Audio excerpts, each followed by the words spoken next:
Retired Chancellor of the Judiciary Justice Cecil Kennard, who now sits at the helm of the Police Complaints Authority, has been taking note of the rogue behavior by some of the country's servicemen in recent times.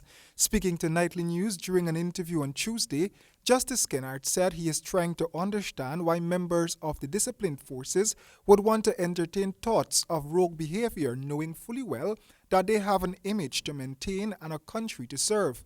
Mr. Kennard said he is taken aback by these recent disclosures. First of all, it's very disturbing that members of the disciplined forces are involved in crime. Take, for instance, the recent incident in Regent Street, where a member of the Ghanaian Defense Force was in a vehicle in uniform. It baffles me to know that members of the discipline service will behave in broad daylight.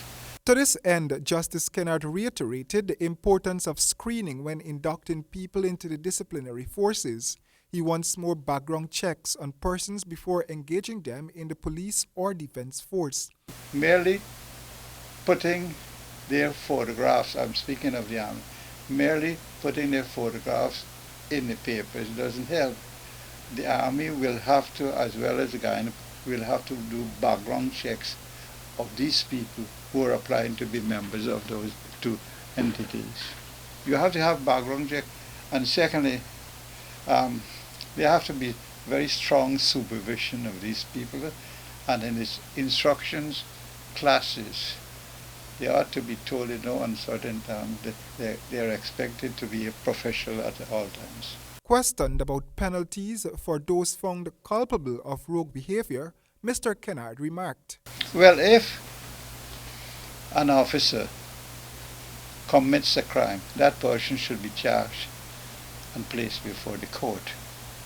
And if that person is convicted, that person ought to be dismissed, whether from the army or the police force." He maintained that top brass of the force should be sterner with junior ranks and let them know when and where they have erred. Royden James, HGP Nightly News.